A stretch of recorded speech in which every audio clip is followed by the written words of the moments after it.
കേരളത്തിന്റെ അടുത്ത മുഖ്യമന്ത്രി ആരെന്നറിയാൻ മലയാളികൾ ഇനിയും കാത്തിരിക്കണം. പ്രഖ്യാപനം നാളെയെന്ന് കോൺഗ്രസ് അഖിലേന്ത്യാ നേതൃത്വം. ചർച്ചകൾക്കൊടുവിൽ വി.ഡി. സതീശനാണ് മുഖ്യമന്ത്രി സ്ഥാനത്തേക്ക് മുൻതൂക്കം. നാളെ രാവിലെ 11 മണിക്ക് കോൺഗ്രസ് നിയമസഭാ കക്ഷി യോഗം തിരുവനന്തപുരത്ത് ചേരും. എല്ലാ എം.എൽ.എമാരും തിരുവനന്തപുരത്ത് എത്താൻ നിർദ്ദേശം നൽകിയിരിക്കുകയാണ്. പ്രശാന്ത് ശങ്കരമംഗൽ എത്തിച്ചേരുന്നുണ്ട്. പ്രശാന്ത്, നാളെ പ്രഖ്യാപനം ഉണ്ടാകും എന്നാണ് അഖിലേന്ത്യാ നേതൃത്വം വ്യക്തമാക്കിയിരിക്കുന്നത്.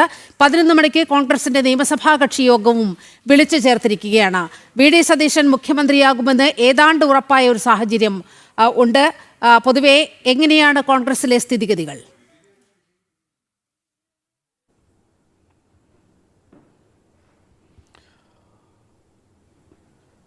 നീലിമ, ഉദ്വേഗജനകമായ മുഹൂർത്തങ്ങൾക്കാണ് ഇന്ന് വൈകുന്നേരം സാക്ഷിയായത്.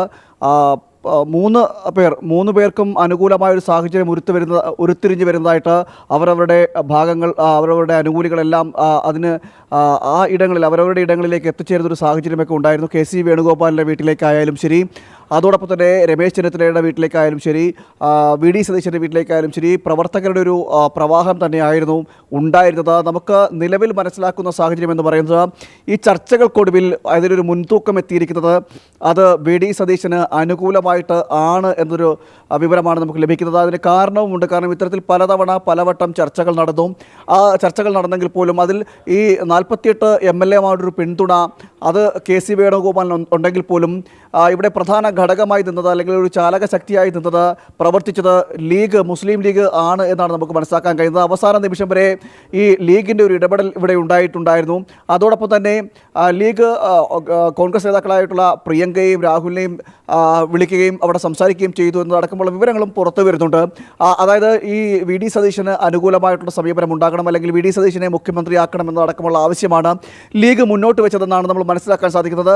മാത്രമല്ല, അത്തരത്തിലൊരു നിലപാടിൽ നിന്നും വ്യത്യസ്തമായിട്ട് നിലപാടിലേക്ക് പോവുകയാണെങ്കിൽ അത് തിരിച്ചടി ഗുരുതരമായി ഉണ്ടാകും എന്നൊരു മുന്നറിയിപ്പ് കൂടി ലീഗ് ഈ അതായത് കേന്ദ്ര നേതൃത്വത്തെ, കോൺഗ്രസിൻ്റെ കേന്ദ്ര നേതൃത്വത്തെ അറിയിച്ചതായിട്ടുള്ളതാണ് നമുക്ക് വിവരം ലഭിക്കുന്നത്. ഹൈക്കമാൻഡിനെ അറിയിച്ചിട്ടായിട്ടുള്ള വാർത്തകളും ആണ് നിലവിൽ ലഭിച്ചുകൊണ്ടിരിക്കുന്നത്. അതായത് വരാനിരിക്കുന്ന തെരഞ്ഞെടുപ്പുകളിൽ വയനാട് നിന്നുള്ള എം പിയാണ് പ്രിയങ്കയായാലും ശരി, രാഹുലായാലും ശരി, മഹാഭൂരിപക്ഷത്തിൽ മത്സരിച്ചത് വയനാടാണ്. അതുകൊണ്ട് തന്നെ കോൺഗ്രസിൻ്റെ ദേശീയ നേതൃത്വത്തിന് ഒരു സേഫ് ആയിട്ടുള്ള സ്ഥലമാണ് വയനാട്.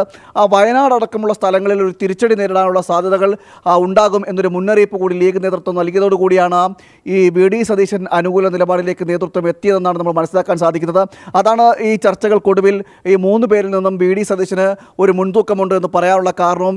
എന്തായാലും പ്രഖ്യാപനം നാളെയാണ് ഉണ്ടാകുന്നത്. ഇന്ന് മല്ലികാർജ്ജുന ഖാർഗെയും രാഹുലുമായൊരു ചർച്ച നടന്നിരുന്നു. 45 മിനിറ്റോളമാണ് ഈ ചർച്ച നീണ്ടുപോയത്. പല വിഷയങ്ങൾ, പല കാര്യങ്ങളെല്ലാം ചർച്ച ചെയ്ത ഒരു സാഹചര്യമൊക്കെ ഉണ്ടായിരുന്നു. അവസാന നിമിഷത്തേക്ക് എത്തുമ്പോൾ NSSൻ്റെ അടക്കം ഇടപെടൽ ഉണ്ടായിട്ടുണ്ട് എന്നടക്കമുള്ള വിവരങ്ങൾ വരുന്നു. രമേശ് ചെന്നിത്തലയ്ക്ക് അനുകൂലമായിട്ട് NSSൻ്റെ ഇടപെടൽ കൂടി വന്നത് അത് കല്ലുകടിയായി എന്നടക്കമുള്ള വിവരങ്ങളും പുറത്തു വരുന്നുണ്ട്. എന്തായാലും ഈ 3 പേരുടെ പേരിലേക്ക് അവസാനം എത്തുകയും അതിൽ നിന്നും ഒരൊറ്റ പേരിലേക്ക് ഈ കേന്ദ്ര നേതൃത്വം എത്തി എന്നാണ് ഇപ്പോൾ നമുക്ക് മനസ്സിലാക്കാൻ സാധിക്കുന്നത്. കേരളത്തിന്റെ സംഘടനാ പേരിലേക്ക് ദേശീയ നേതൃത്വം എത്തുന്നതിന് പിന്നിൽ മുസ്ലിം ലീഗിന്റെ കടുത്ത സമ്മർദ്ദമാണ് എന്നതിൽ യാതൊരു വിധത്തിലുള്ള സംശയവുമില്ല. കാരണം കഴിഞ്ഞ ദിവസങ്ങളായി നടക്കുന്ന ചർച്ചയിൽ വളരെ കൃത്യമായി ലീഗ് അവരുടെ സമീപനം വ്യക്തമാക്കി. ലീഗ് മാത്രമല്ല, ജമാഅത്തെ ഇസ്ലാമി അവരുടെ സമീപനം വ്യക്തമാക്കുന്ന ഒരു സാഹചര്യമുണ്ടായി. വി.ഡി. സതീശന് വേണ്ടി ചരട് വലിക്കുന്ന മുസ്ലിം സംഘടനകളെയാണ് നമ്മൾ ഈ കഴിഞ്ഞ ദിവസങ്ങളിൽ കണ്ടത്. ഏറ്റവും വലിയ തുറുപ്പുചീട്ടായത്, വി.ഡി. സതീശന് അനുകൂലമായ ഏറ്റവും വലിയ ഘടകമായത് ഈ പ്രിയങ്കയെ വിളിച്ച് ലീഗ് നേതാക്കൾ സംസാരിച്ചതാണ്. ഇനി വയനാട്ടിൽ അതുപോലെ രാഹുലിനും പ്രിയങ്കയ്ക്കും വലിയ വെല്ലുവിളി ഉയർത്തുന്ന രീതിയിൽ, അവരെ ഭീഷണിപ്പെടുത്തുന്ന രീതിയിൽ വയനാട്ടിലും അതുപോലെ കോഴിക്കോട്ടും ഫ്ലക്സ് ബോർഡുകൾ ഉയർന്നിരുന്നു. വയനാട്ടിൽ ഒരു സേഫ് സീറ്റാണെന്ന് കരുതണ്ട. ഇപ്പോൾ വയനാട്ടിലേക്ക് കയറി വന്ന് വേറെ എവിടെയും മത്സരിച്ചാൽ ജയിക്കുമെന്നുള്ളൊരു പ്രതീക്ഷയും രാഹുലിനും പ്രിയങ്കയ്ക്കുമില്ല. ആകെ സേഫ് സോൺ എന്ന് പറയാവുന്നത് വയനാട് സീറ്റാണ്. അപ്പോൾ ഈ 2 നേതാക്കളും അവരവരുടെ തടി കേടാകാതിരിക്കാൻ വേണ്ടി ലീഗ് മുന്നോട്ട് വെച്ച ആ ഫോർമുലയിലേക്ക് വളരെ കൃത്യമായി എത്തിയത് എന്ന് വേണ്ടേ പറയാൻ?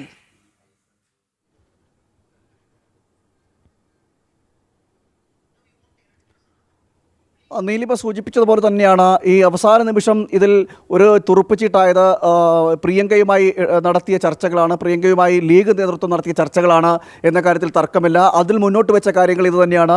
ഈ വയനാട് എന്നത് ഒരു സേഫ് സീറ്റായിട്ട് അല്ലെങ്കിൽ ഒരു സുരക്ഷിത സ്ഥാനമായിട്ട് എന്തായാലും കരുതണ്ട, ഇതിൽ തിരിച്ചടി നേരിടും എന്നൊരു മുന്നറിയിപ്പ് കൂടി ലീഗ് നേതൃത്വം നൽകി. മാത്രമല്ല ലീഗിൻ്റെ ഇടപെടൽ എന്ന് പറയുന്നത് അവിടെവിടങ്ങളിൽ വയനാട്ടിലായാലും ശരി മറ്റിടങ്ങളിലായാലും ശരി ലീഗിൻ്റെ നേതൃത്വത്തിൽ ഫ്ലക്സ് ബോർഡുകളൊക്കെ എത്തുകയും ചെയ്തിരുന്നു, വെക്കുകയും ചെയ്തിരുന്നു. മറ്റൊരു കാര്യം എന്ന് പറയുന്നത് രണ്ടാമത് KC വേണുഗോപാലിലേക്ക് എത്തുകയാണെങ്കിൽ സ്വാഭാവികമായും ഒരു ഉപതെരഞ്ഞെടുപ്പ് നേരിടേണ്ടി വരും. ആ ഉപതെരഞ്ഞെടുപ്പിൽ തിരിച്ചടി ഉണ്ടാകും എന്നതടക്കമുള്ള മുന്നറിയിപ്പ് കൂടി നൽകി. ഏറ്റവും എടുത്തു പറയേണ്ടത് ലീഗിൻ്റെ ഇടപെടൽ തന്നെയാണ്, ലീഗിൻ്റെ ഭീഷണി തന്നെയാണ്. ലീഗിൻ്റെ ഭീഷണിക്ക് ഈ നേതൃത്വം കേന്ദ്ര നേതൃത്വം വഴങ്ങിയെന്ന് വേണമെങ്കിൽ നമുക്ക് പറയേണ്ടി വരും. അതുതന്നെയായിരുന്നു ഈ അവസാന ഇടപെടൽ എന്ന് പറയുന്നത്. നീലിമ ഒരു കാര്യം എന്ന് പറയുന്നത് നേരത്തെ അതായത് തെരഞ്ഞെടുപ്പിനോട് അടുത്ത് നിൽക്കുന്ന ആ സമയം മുതൽ ലീഗിനോട് അടുത്ത് വരുന്നൊരു സാഹചര്യം ഈ VD സതീശൻ്റെ ഭാഗത്തുണ്ടായിട്ടുണ്ടായിരുന്നു. പല പ്രസ്താവനകളായിക്കോട്ടെ പരാമർശങ്ങളായിക്കോട്ടെ ഇത്തരത്തിൽ മുസ്ലിം സംഘടനകളോട് ചേർന്ന് നിൽക്കുന്നൊരു സമീപനം VD സതീശൻ സ്വീകരിച്ചിരുന്നു.